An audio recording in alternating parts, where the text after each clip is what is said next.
So, Oleksandr Usyk is the first undisputed, unified heavyweight champion in the four-belt era. He's the first to do it since Lennox Lewis did it in That's 1999. Right. And this was just an incredible performance. It was a great fight. I mean, it was a fight where both fighters had their moments.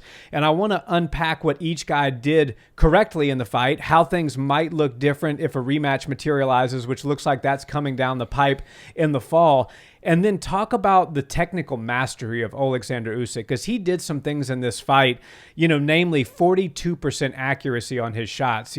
That's a very, very high percentage of shots landed, especially when you're fighting a guy who's much taller than you and you're having to reach a little bit to land some of those big overhands, which he landed beautifully against Tyson Fury. As well, I want to discuss some of his footwork and the way he gets off the center line, because when you're fighting a taller, longer fighter, getting inside without taking damage is critically important. And I think he did that just about as good as anybody. And then I want to kind of, round it out by talking about the performance in general and the historical significance, because Usyk now has been unified at cruiserweight. He's now unified at heavyweight, first to do it in over 24 years. Right.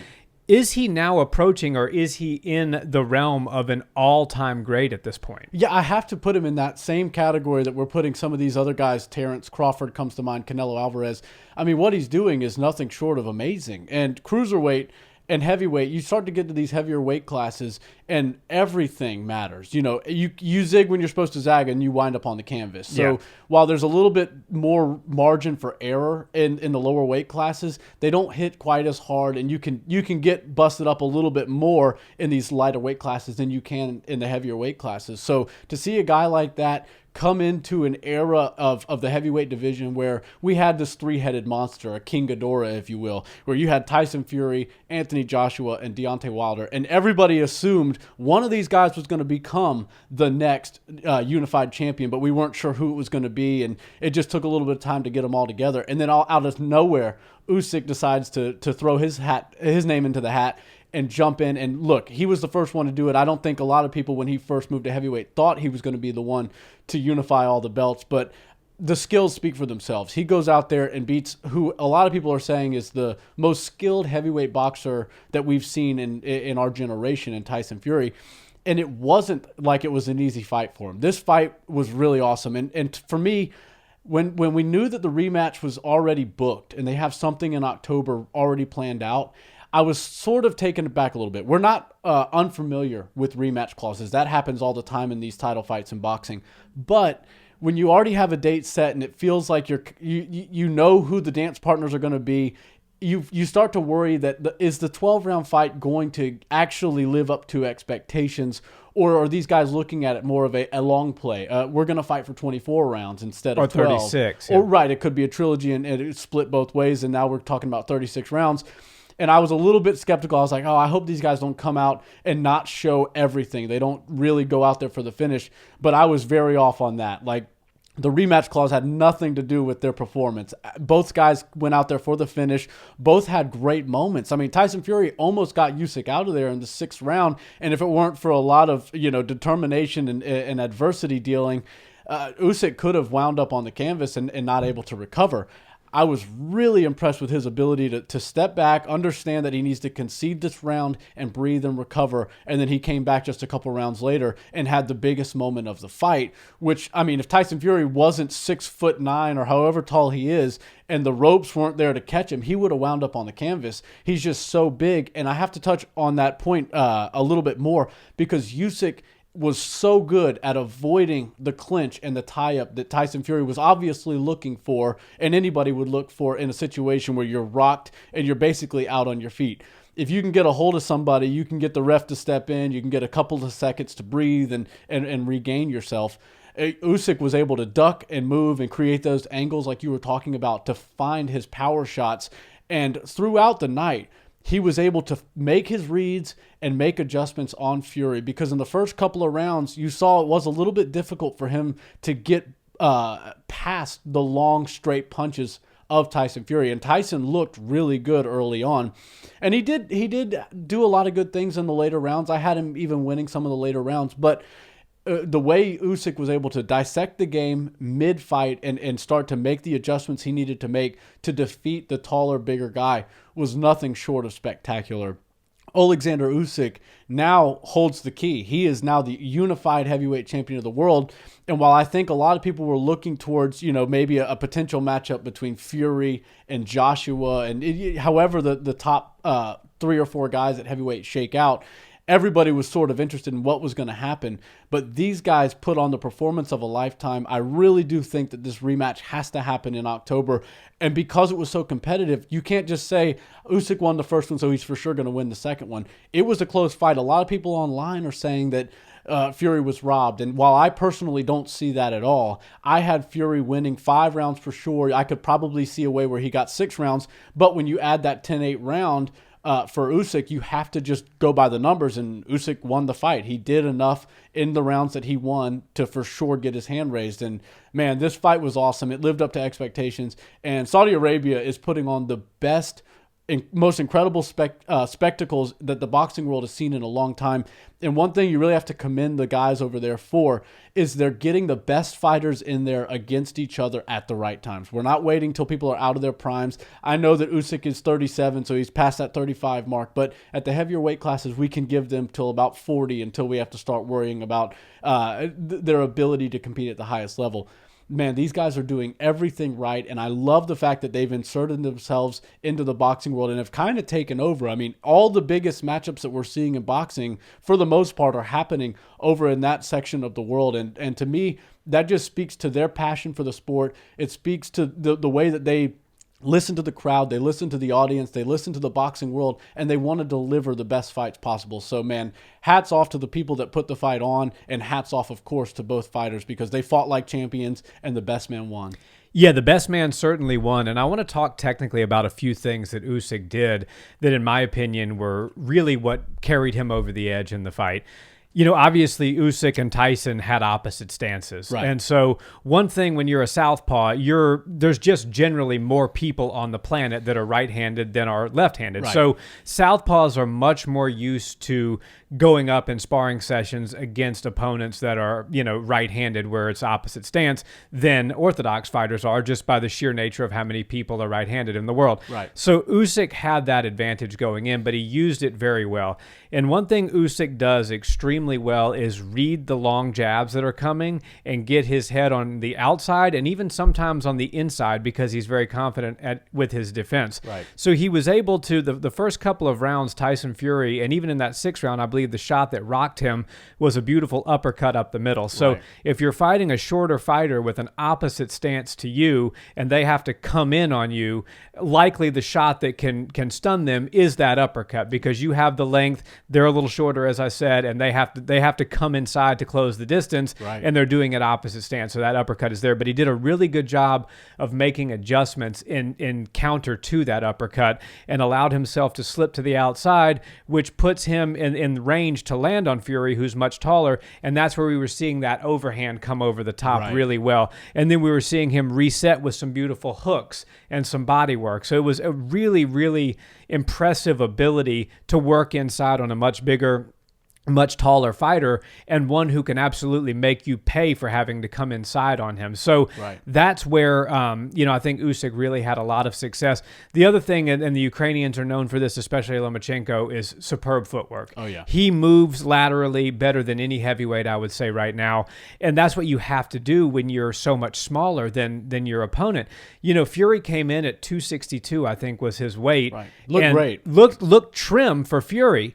But that was the lightest that he's come in the last 2 or 3 fights. So Fury's skinnier than he's been in a couple of years, and Usyk weighed in at a career heavy 223. Wow. So you're talking about the lightest Fury we've seen in a while and the heaviest Usyk we've ever seen, and there's a 40-pound difference between them. Don't sleep on how impressive that is. 40 pounds, I mean, obviously it's different in the smaller weight classes, but take the guy who's the 130 champion and put him against the guy who's the 170 champion and see how that shakes out. Yeah, it's a very Forget different about game. 170. Put him against the 150, champion. See at 147. See how that shakes out. It's really impressive that Usyk was able to do what he did. For sure. But he did it with really crisp, clean fundamentals, really good angles, really good footwork, and looking forward to a rematch, it's going to be very difficult for Fury to beat him. Now, can he beat him? Yes. Can he make some adjustments on that uppercut so it's not as easy for Usyk to read and do some different things with his timing? Definitely he can do that. It's going to be close. But Usyk, you have to say at this point, has the very clear advantage in the rematch. Absolutely. And one thing that stuck out to me was Usyk's pressure. And when you watch a guy like Lomachenko, and these guys all grew up in the same fight camp. They went through the Olympics together, all had really great Olympic runs, and then they moved into professional fighting. And it, even though it's a totally different sport, they have major success over here in the professional realm. And the pressure that Usyk was able to put on Tyson Fury isn't a surprise, but the fact that he was able to do it so well is what stuck out to me. Because when you're the shorter guy, you have less reach, and you're fighting a guy who can utilize range, and he's really good at keeping the fight at a long distance. You have to really start to take some risks and come inside. And he paid for it with that uppercut. Like you said, that was the cleanest uppercut we've seen in quite some time. It didn't sit Usyk down, but the way he was, Tyson Fury was reading the entrance and the bobbing and weaving that Usyk was doing was really beautiful. And when you watch Tyson Fury land that uppercut, I knew he was setting it up with the body shots, because Usyk can't possibly get any taller in a fight, right? You're not gonna gain height, and you can't jump up in the air. So what you have to do to get inside is get smaller, become a smaller target, and work your way inside. But of course, when you're going on the open stance, that power side uppercut is there for the taking. And Fury made a great read and was able to find it, and even found it a couple of times. The body work was really nice, and when you're fighting a guy so much shorter than you, 4 or 5 inches shorter than you, it can be hard to not headhunt and to find your shots on the body. Fury was able to do that. He made some great adjustments, but Usyk's determination and his ability to continue pressuring forward throughout the entire fight, I believe, is what won him the fight. Because everybody knows when you're moving forward, you have more power on your punches than when you're moving back. And I think the power was the difference. If you test these guys on punching power alone, Tyson Fury probably hits harder than Usyk. But when Tyson Fury is moving backwards and Usyk is moving forward and utilizing that great footwork, like you said, and being able to plant his feet and ground into the ring and really let off some power, now you're talking about an even playing field as far as who's throwing the heavier shots. And, it wasn't an easy task for him to find his way inside. And like you said, that overhand was about the only thing he could do to really find Tyson Fury's head on his entries and exits. And it was a thing of beauty, because he wasn't just, he's a southpaw fighter, and him and Lomachenko and even the gentleman out of their camp that fought last night as well, Baranchek, I might be saying his name wrong, but he does that as well. They slip to the outside, and now you're fighting half of the man. You don't have to worry as much about the power side, because for Tyson Fury or the orthodox fighter to hit you with their power hand, they have to punch across their body, and that can really throw off your balance, and it definitely takes away a lot of the power off your shot. And at the highest level of boxing, these guys aren't willing to throw a weird shot across their body and misplace their footwork and misplace their balance just to try to land something that's not going to do a whole lot of damage. So it was really beautiful that Usyk was able to essentially fight half the man in Tyson Fury. He was able to get to the outside and throw some of his shots. And as you know, if you're winning the outside foot and the outside hand battle, now you've got your two that can go straight through the middle. And Usyk was able to find that pretty well as get to the outside. And that's when you would see that temporary foot stance change. You would see him switch, not exactly to orthodox, but more to a squared stance. And that was his opportunity to find those overhands and find some of his power shots that weren't coming just straight from cutting the angle and throwing at the distance that Tyson Fury was trying to keep the fight at. I think it was a masterclass in how to fight open stance, especially for the big weight classes. When you're talking about the heavyweights, you have to remember that there's dire consequences. Anything that lands can really do a lot of damage.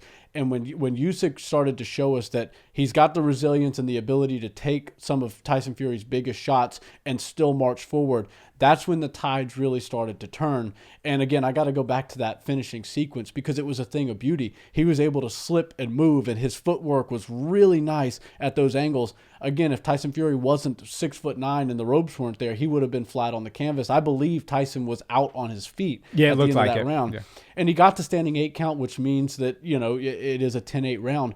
But if the ref didn't step in right there and let Tyson Fury continue to bounce off the ropes, we could have seen a late actual dropping from Tyson Fury, from Usyk on Tyson Fury, if the ropes weren't there to save him. But if you know about the rules, the ropes are there to be utilized, but you can't use them to save you, right? Right. So if you're fighting somebody, they look at the ropes essentially as an extension of the ground. You can't just lean up on it. And even though some people don't get knocked down to the ground, when they're put up flat against the ropes, they do look at it as a drop, and that's exactly what they did. The ref did a great job at letting it play out as long as possible. And some people are saying, man, they stole the knockdown away from Usyk, but you have to remember, it was a knockdown. It was a knockdown. It was a 10-8 round, because even though Tyson Fury didn't hit the deck, he technically was dropped in that fight, because if the ropes weren't there, he would have hit the ground for sure. It was really a brilliant sequence from Usyk, and I mean, you can't speak highly enough about the guy. And for me, the rematch is really sticking out as an intriguing matchup, because Tyson Fury won a lot of moments in this round. He looked really good. This wasn't the Tyson Fury we saw against Francis Ngannou. He took Usyk very seriously, and I believe for the rematch, he'll take him very seriously again. Yeah, I think that's a great place to leave it. And two things I'll leave you with. One, nobody recovers from a knockdown like Tyson Fury. The guy usually comes back and wins the next round. But two, nobody looks better in a rematch like Tyson Fury. Think about the first Deontay Wilder fight and then how much better he looked in the second fight. So while my early money is still on Oleksandr Usyk getting the job done again, don't discount the fact that Tyson Fury always comes back looking better. Absolutely. And Tyson Fury, like you said, it's harder for him to find the southpaws. And if you've ever been to a fight gym, you don't see a whole lot of heavyweights out there, because not that many people are willing to go into heavyweight fighting. That's a whole different game than being a 150-pound guy that decides to get into boxing. Again, there's a lot of damage that can be done by the smaller weight classes, but when you're talking about guys that have weighed up to 300 and 400 plus pounds, those guys can hit very hard, and that's why you don't see that many big names in the heavyweight division. So Tyson Fury is obviously getting the right training partners to compete with Usyk, but Usyk's also going to have a hard time finding a 6'9" body to recreate the Tyson Fury fighting style. So for me, this is a great matchup. I don't think either guy needs to change that much in their game plan, but I think both are going to come with some new wrinkles and some new tools that they can use for the rematch. Can't wait for it.